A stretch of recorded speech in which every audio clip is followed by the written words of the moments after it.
wonder strike. There was a slight deflection, but we'll go Brazilian and say it was a wonder strike. But I think there was a big difference between the first half and the second half. I think first half they tried to go too narrow, too central at times, and the second half you'll see it now. The first half, I think, for me, Brazil are at their best when they go out wide.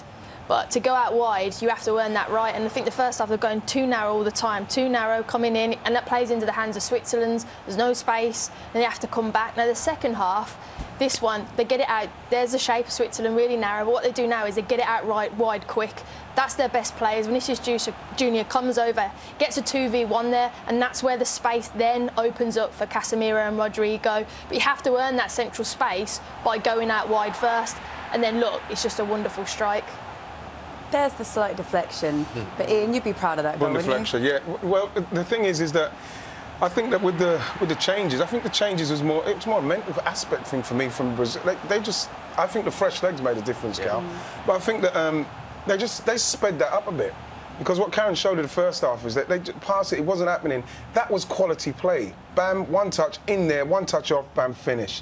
You know, Switzerland have to get a lot of credit simply because they kept defending how they did, but the quality beat them in the end. But Brazil kept going. They kept going at what they wanted to do. The manager made some good changes, but I think it was fresh legs. Gary, you spoke about that in the first half and the second. Until he made those changes, which came quite late, you were a bit concerned that the positive changes might be too late in the game. Yeah, I think he'll have been thinking that he'd have come in a hell of a lot of criticism. I think that 55 minutes, he makes a change at half-time first, so he recognises it straight away. And for me, the intent all the way through, from the senior players, whether it be through Thiago Silva pressing up the pitch, whether it be through Casemiro, I mean, he's the holding midfield player with only Ramirez alongside him, and he's in the box nearly furthest forward. And every change that the Brazil coach made in that game told his players, we've got to win this match. Rodrigo comes on, Antony comes on, Jesus comes on, Ramirez comes on, Fred's off, Paqueta's off. So all the sort of pragmatic behaviour in the first half completely goes out of the window because the expectation is they have to win the game.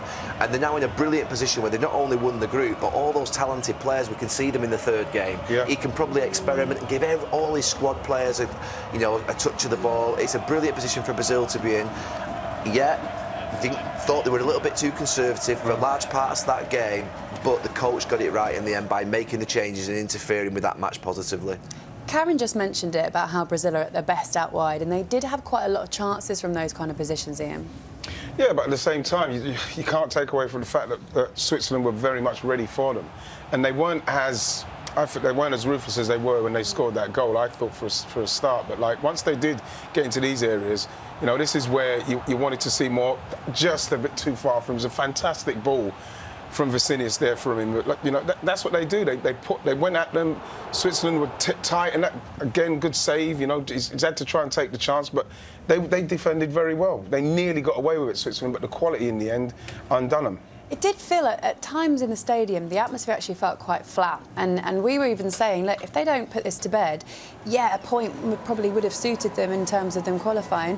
But still, Karen, that would not have gone down well. As Gary was saying, the press in Brazil, the reaction inside the stadium as well. I think I was disappointed because you look at their squad and you look at the attacking prowess that they've got throughout their squad, and you're thinking, surely this can't be a 0-0. And I completely agree with Wright. Switzerland defended really well, really compact, really narrow. But at the end of the day, you've got 1v1 individual players, and they stretched it out wide. And I don't think a draw would have been good enough for their squad and for the fans in Brazil. They want to win this World Cup. It's very tough for Brazil. Brazil have to do that against teams, and they have to find a way to do it in the end. Yes, they've got a lot of quality coming off the bench, but it's like us watching City at home in the Premier League.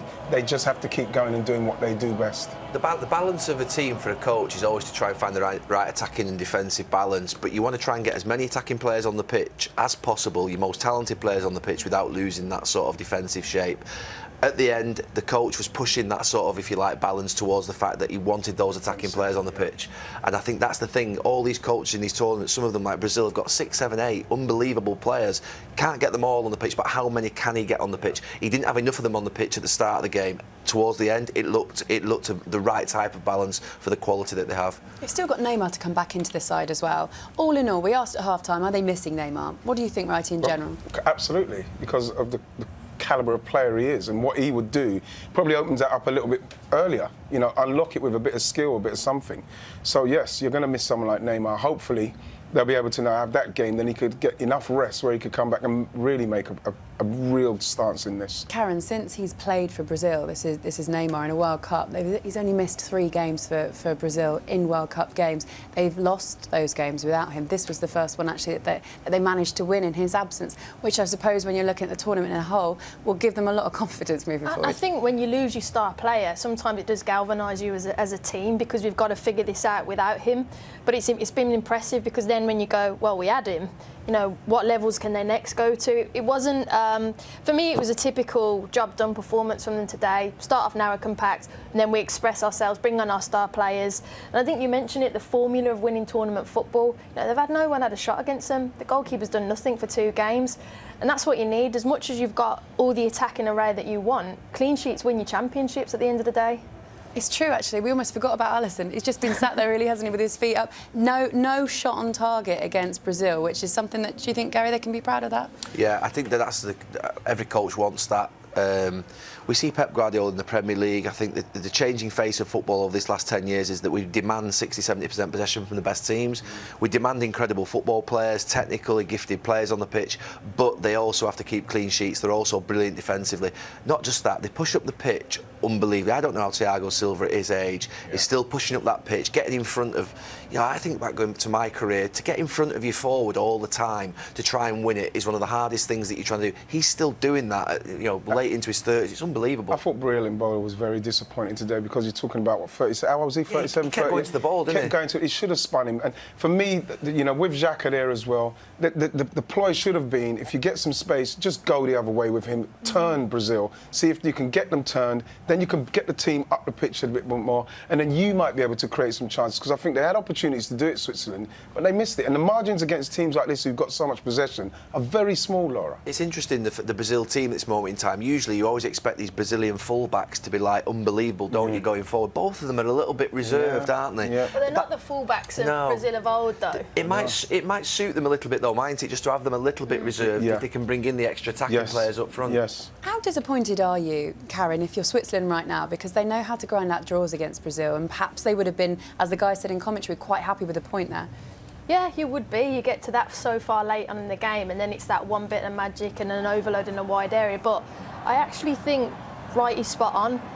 Mbolo had chances, but they weren't brave enough to play the ball over the top. They weren't brave enough to go, well, we'll play it. It might make us more expansive, and then we lose our defensive shape.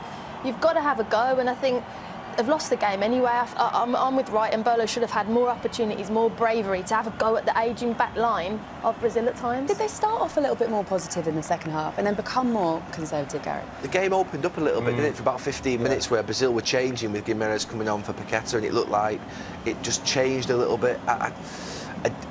They just haven't got the quality. We see it quite often in the Premier League when teams play against City, don't we? Yep. These mid-table teams, they go there, they huff and puff a little bit, but they just haven't got that belief or that quality to get it over the line, and Switzerland fell into that trap. I think that's the next bit for them, for Switzerland, to be honest, because you can see that they can defend very well as a team. But then what's the ploy when we do get an opportunity? How ruthless can we be? And I said it at the start with Mbola. Yes, he's doing okay for Monaco 1 and 2, but, you know, like 7 in 3 years on the spin for Borussia Mönchengladbach, not enough. And that is what we saw today. Not making the movement, not getting the chances to actually get them the goal where they can continue to defend like that. Would someone like Shaqiri have made a difference if they'd have kept him in that lineup? To be fair, I watched him the other day. I think against the speed and the defensive work, he might have been a problem for Switzerland, because he's playing in the MLS. He's maybe not up to speed where he should be.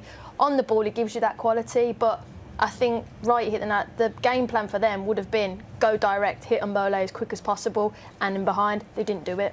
Fine. OK, and just a quick word finally on Brazil, because they are the favourites for this. What do you think, Gary? Are you watching a Brazil that you know can get to the final, know can win this? They can. I mean, I thought Spain-Germany was the best game in the tournament by a mile last night. I think if Brazil were playing in that company, it would raise them a level. They're not playing against that company yet, so they're just purring along nicely. But I think they're in a good place. They've shown that they can defend well. They've not had a shot on target against them today, but they've also shown they can change games and inject some urgency to it with quality off the bench. So I think they're in a pretty good place. France look ominous. I think they just look so good. He scored 2 goals where he hasn't even had to do too much to score them. They just look very good with Mbappe. So, you know, I'm looking at France as well. Like you said, Gav, the levels, I think they can get to that level. I hope that we can get to that level, and we're going to see how that goes. But, like, I'm looking at France at the minute. Can England get to that level, do you think, Karen? I hope so. We'll see. Everyone's a bit nervous about saying it. So, The better opposition you play, it heightens your performance, you're more urgent, and then you see a different level come. It will happen, that, I think. Yeah. It's interesting, actually, when we watch the subs that were made today, because you can kind of compare them a little bit about the substitutions that were made for England. Do England need to be more positive earlier? Are they enough? I think that's where probably the other night we probably were a little bit disappointed at the end. Not the fact with the team that was selected, but maybe that the substitutes that came on weren't the most attacking. I mean, look, Grealish did come on, Rashford did come on, but it looked like to me Brazil threw the kitchen sink at the end. Yeah, they did. Yeah. That's what won the game. All right, guys, thank you so much. You were excellent company.